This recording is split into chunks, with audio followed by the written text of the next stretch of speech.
Story time. It's a real story. I decided to go ahead and tell the story of what happened to me yesterday on the 22nd of January 2020.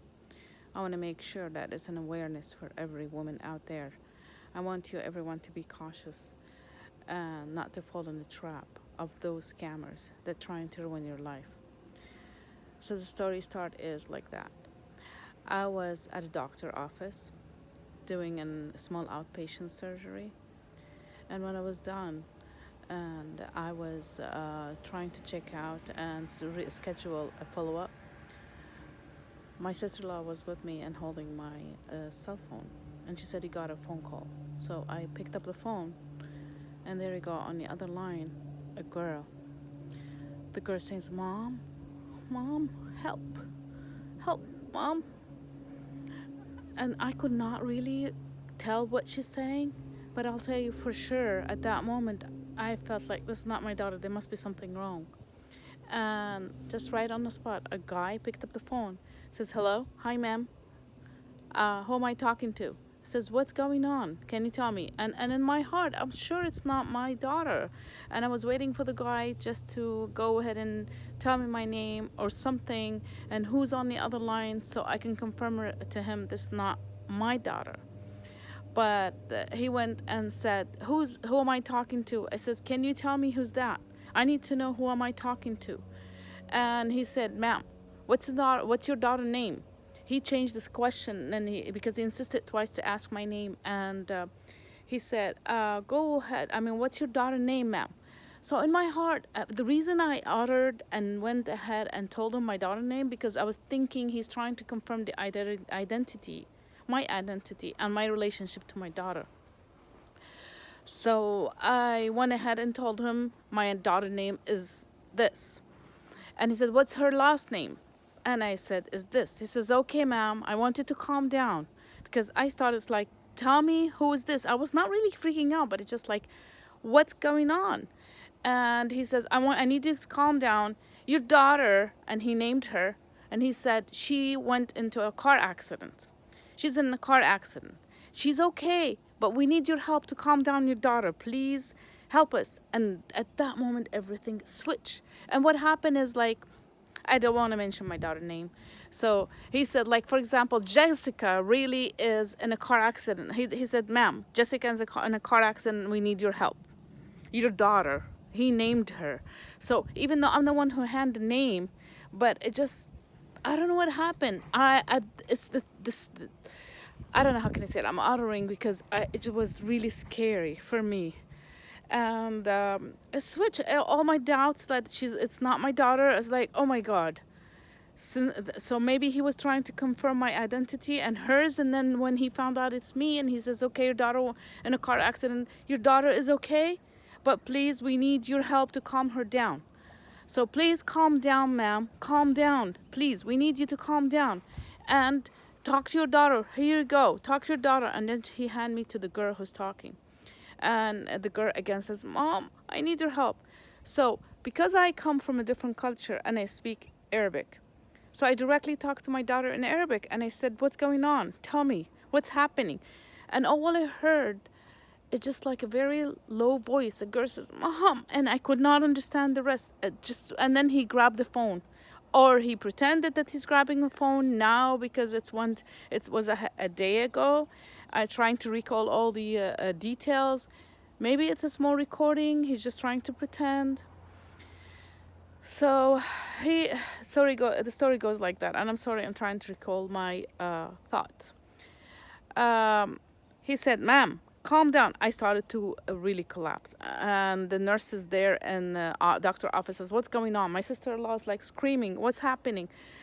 And I told her, they said there's a car accident. And the nurse says, "Okay, ask him for directions." And I'm telling him, "Just tell me, where is she at so I can come?" Says, "Yeah, I need you, ma'am, to calm down. Just calm down. We're calling you. We need your help to calm your daughter down. If she's hearing you, and when she see you like tense, she'll be more tense. She's afraid. She needs your help." I says, "Okay, I totally understand. Just tell me, where is she at?" Says, "Okay, ma'am, do you have a vehicle?" It's like, "Yes, I do." He says, "Where are you at right now?" I says, "I am in the city."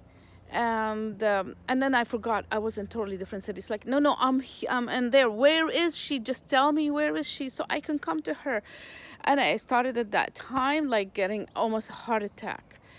And he kept insisting, okay, ma'am, I need you right now to get into your car and come here. I says, okay, fine. Just give me the address so I can come here. Just let me know. And I took a pen from the nurse and I said, just give me a pen, please.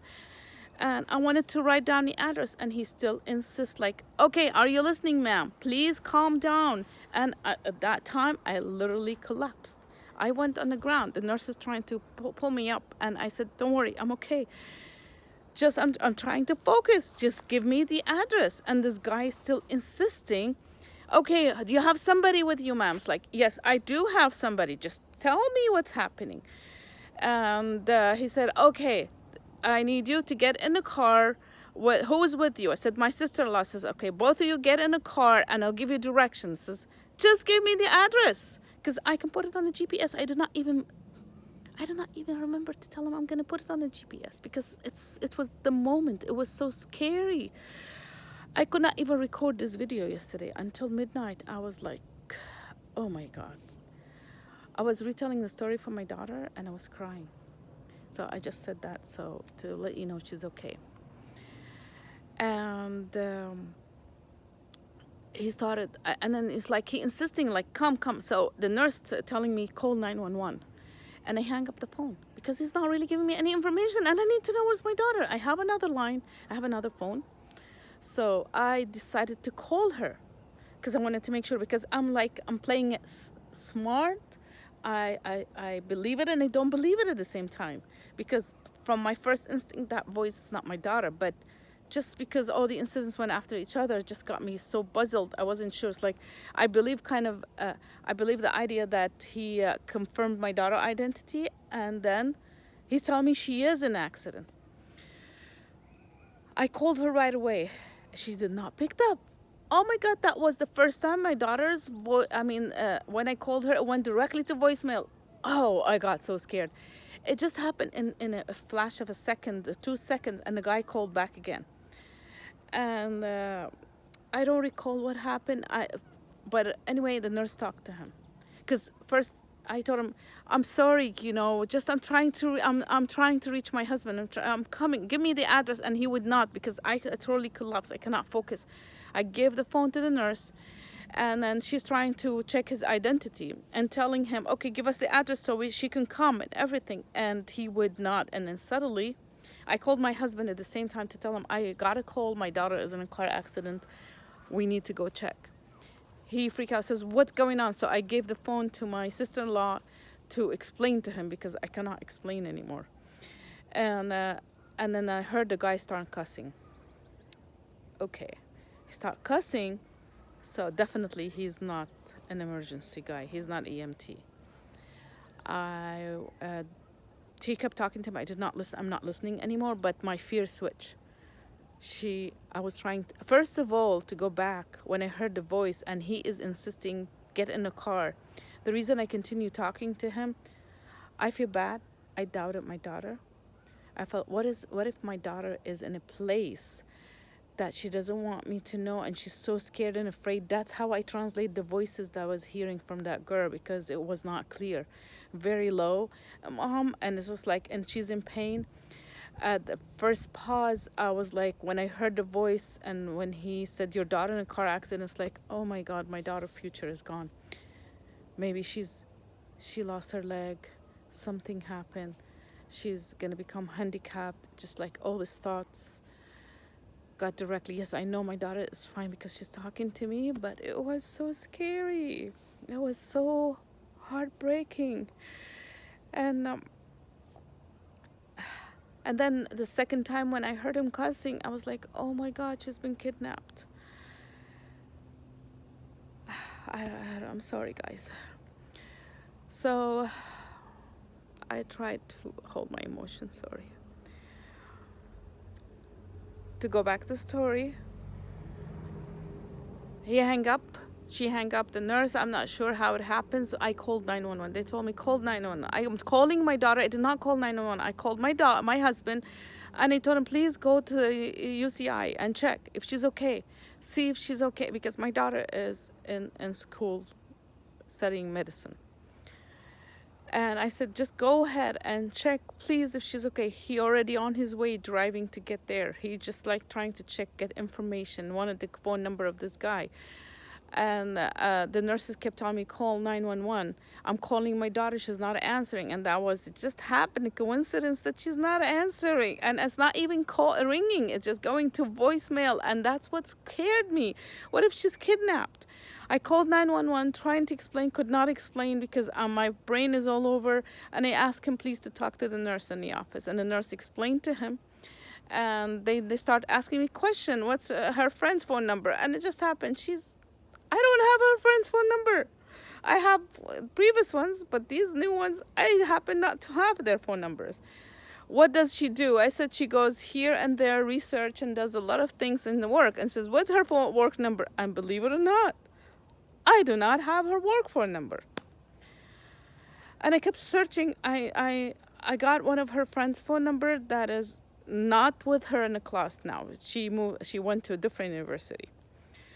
They told me, where does she live? She said, she lives with us, but she goes to school every day and she's busy.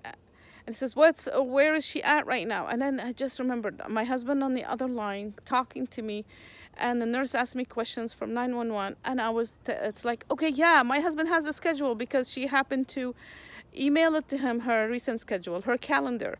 And she did it to him because he's more like into details about this. And she sent me a copy, but I don't know where is it. So he looked, he found out she is in a certain class. I told the 911, and they said, stay there, we'll send someone. And my husband was driving there. He got there trying to look for her in the whole university. And because she's over 18, they need her consent to let him know where she's at. And he had to explain the whole story, how we got the call and everything, and we were freaking out. We were so afraid. So for that reason, they direct him to her class. At that time, the police department called me back. They're trying to get more information, trying to know what's her car. We're trying to call the car dealer to see the tracker, because she happened to have a loaner because her car needed to be fixed. So we wanted to know the car dealer if they have a tracker on the car. And another police officer came and trying to ask me questions. We called the guy, and the phone number was a mail text. So definitely it's not EMT. But my fear is still there. What if my daughter was kidnapped? And also, why he was trying to get me in the car and go there? Oh my God, he must have trying to kidnap me too. I'm not afraid about myself. I was not afraid whether he kidnapped me or not, because I really was not about to move until I know what's the address. So at the moment when he was asking me, I was like aware and not aware. Aware there's something wrong, but not aware where about my daughter is. And I was like, what if all this, because she's so afraid to let me know where she's at. I really doubted my daughter. I trust her. I know what she's doing. We have an open discussions, but you never know, because the way the guy is just insisting, get in a car, and then he told the nurse, this is private information. It's like, what the heck? What's private about that? And just thinking about maybe my daughter is not giving me the consent to give me the information because she's so afraid. And then again, after that, I thought she is kidnapped. The phone, I kept calling her, and I texted her friend, the only one that I have the information. The friend did not pick up. She said she's at work, she cannot pick up. And I told her a story, and the friend started calling her, trying to find her, texting her. Police officer said, it's okay, it's a scam, take it easy, calm down, hopefully she's okay. I said, I hope so. I was like crazy and calm down. I was like, okay, trying to hold my nerves. Not really crying, more like everywhere, don't know what's happening. And he said, you can go ahead. My sister-in-law, she had her kids to go to pick up minimum day, and she was so sweet to stay with me. And so I said goodbye to the nurse.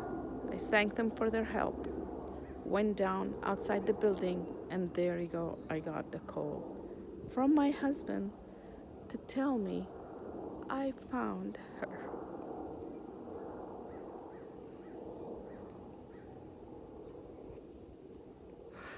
Once he told me he found her, I collapsed. I started crying.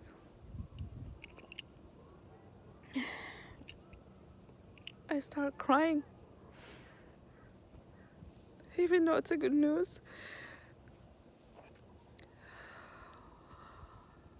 But all my attention, all my feelings that I was trying to hold, started crying.